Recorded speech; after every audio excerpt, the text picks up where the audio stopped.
Jelisa. Assalamualaikum, selamat pagi Bu. Pagi, saya mohon mengganggu waktunya Bu Jelisa sebentar ya. Bu Jelisa selaku komite kurikulum, saya ingin meminta pendapat Bu Jelisa terkait tugas saya di eksplorasi konsep. Saya memilih kasus 3 untuk saya sampaikan dan saya ingin mendengar pendapat Bu Jelisa seperti apa. Boleh saya sampaikan kasusnya ya Bu? Oke, jadi di sini di kasus 3, jika Bu Jelisa sebagai seorang guru bahasa Indonesia di SMA Karakter Mulia, yang 4 hari lagi adalah hari pembagian rapot semester 1. Sebelumnya semua guru telah menyerahkan daftar nilai murid-murid pada pelajaran yang diampunya pada kepala sekolah, Ibu Rosdiana. Kebetulan Ibu Rosdiana ini adalah kepala sekolah baru yang baru bertugas di tahun ajaran ini. Hari ini Ibu Rosdiana mengadakan rapat guru. Ia membuka pertemuan dengan berterima kasih atas kerja keras para guru dalam mengajar murid-murid selama ini dan juga telah mengumpulkan nilai rapot dengan tepat waktu. Kemudian ia menyampaikan bahwa secara umum nilai rapot yang diberikan oleh guru-guru ternyata dianggap terlalu rendah dan tidak mencukupi untuk mendukung murid-murid masuk ke perguruan tinggi negeri melalui jalur nilai rapot atau tanpa tes. Ia dengan tegas mengatakan bahwa kalau nilai rapot tetap seperti itu, maka murid-murid di sekolah kita sampai kapanpun tidak pernah bisa diterima di PTN dengan jalur nilai rapot. Ia juga menyatakan bahwa salah satu target kerjanya di SMA Karakter Mulia adalah membuat 25% murid diterima di PTN dengan jalur rapot. Oleh karena itu, sejak murid-murid di kelas 10, nilai rapot mereka harus dibuat bagus dan menunjukkan grafik peningkatan.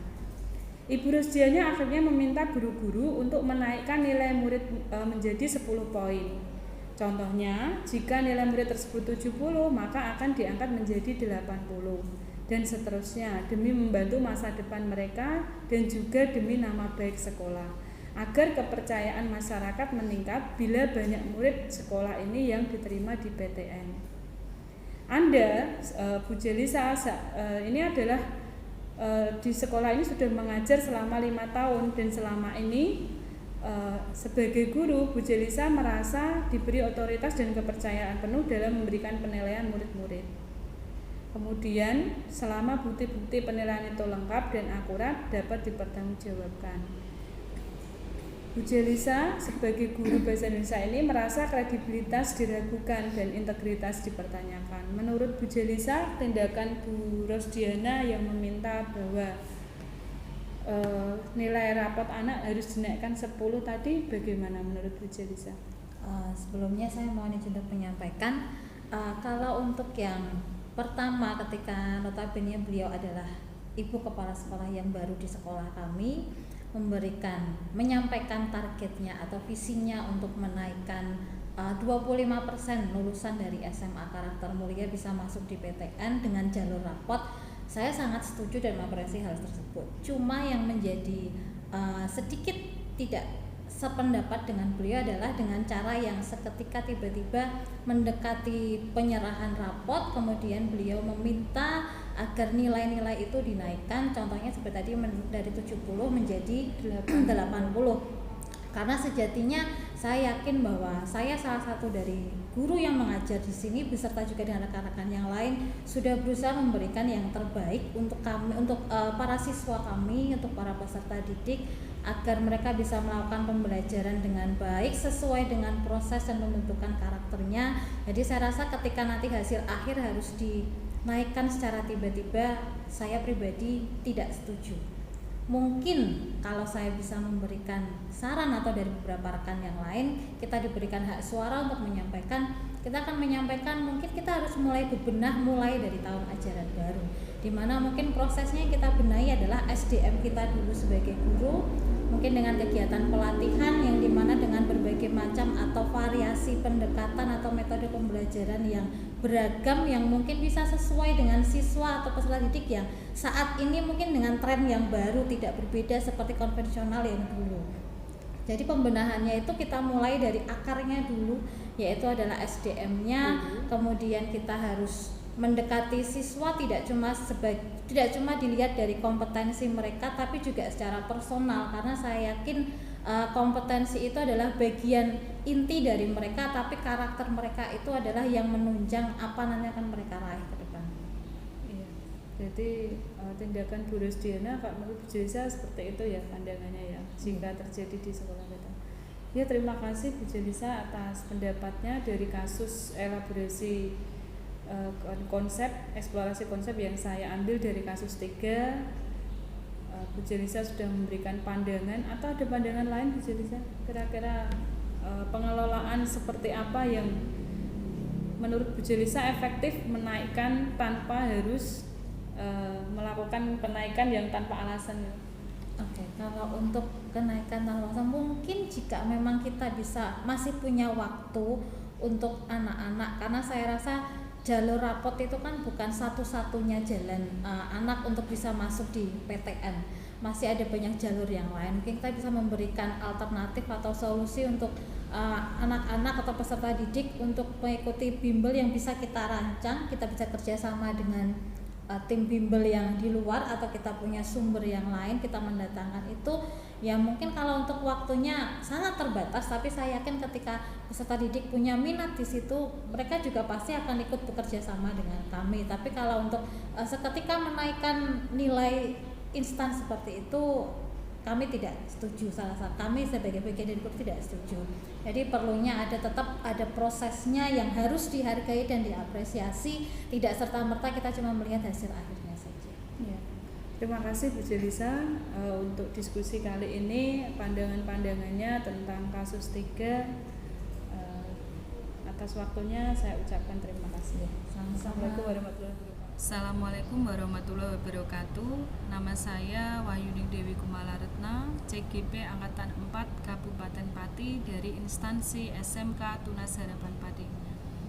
Dari tanggapan yang diberikan Bu Jelisa, saya merasa bahwa Bu Jelisa menggunakan prinsip jangka pendek lawan jangka panjang. Bu Jelisa mempertimbangkan dampak dari keputusan yang diambil oleh Bu Rosdiana. Beliau menyatakan tidak setuju jika nilai tersebut dinaikkan sebanyak 10 poin tanpa mengadakan proses terlebih dahulu, karena pada kondisi saat tersebut nilai tersebut sudah masuk dan disetorkan ke panitia. Kemudian prinsip yang digunakan Bu Jelisa tadi, kadang perlu untuk memilih yang terbaik untuk saat ini dan yang terbaik untuk masa yang akan datang. Nah, secara pribadi saya juga berpendapat yang sama seperti Bu Jelisa apabila saya menghadapi kondisi tawaran yang diberikan oleh kepala sekolah seperti yang ditawarkan oleh Bu Rosdiana.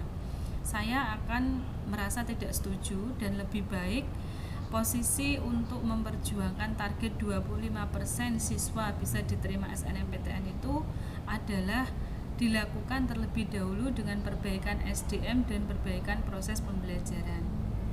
Nah, kenapa saya berpendapat seperti itu? Karena posisi Bu Rosdiana sendiri sebagai kepala sekolah ini adalah urgent di kalangan guru.